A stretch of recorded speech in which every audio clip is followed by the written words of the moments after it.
Welcome to Money Talk with Michael. I'm Michael Eastham, president of Fellowship Financial Group. Money Talk with Michael is our weekly broadcast where we answer your questions about finance, investment, retirement, and all things related to money. Remember to send in your questions to the email listed in the description box below, and you might hear your question answered on the next Money Talk with Michael.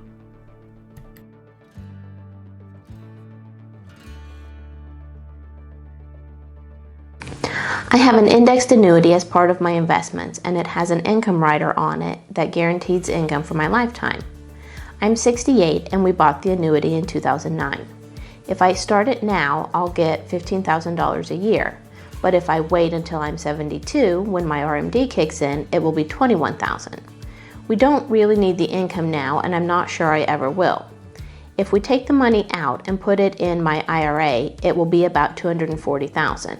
Should I take it out or start the income at some point?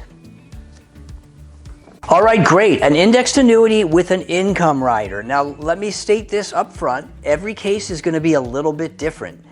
But I would say, generally speaking, if you're going to keep this, then you may want to think about starting that income no later than 72. That's kind of a decent rule of thumb. And the reason for that is because it's going to take about 20 years for you to get that income value out of the annuity. And you want to maximize the income. So that means you have to live to 92 to maximize that value if you wait until 72 to start it. So if you don't have longevity, you might want to start it early.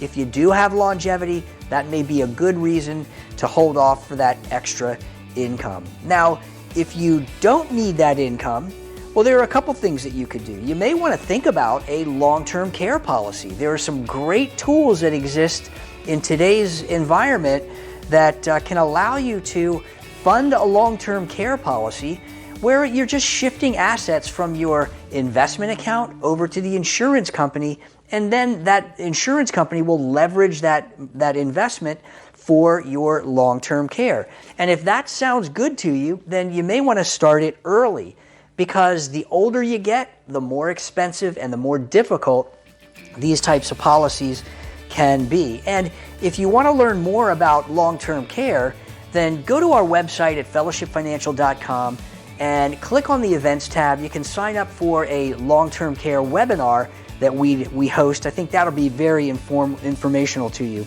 But if neither of those options are appeal to you, then you certainly can keep that policy.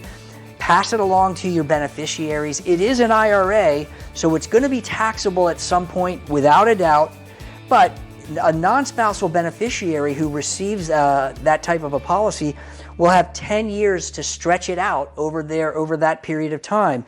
And a spouse can actually stretch it out over his or her lifetime.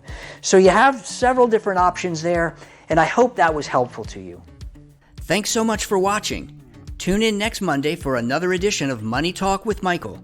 And don't forget to send in your questions and check out our website at fellowshipfinancial.com and our social media platforms. And if you'd like, you can schedule a 15-minute complimentary call to get your specific questions answered. Everything you need is listed in the description box below.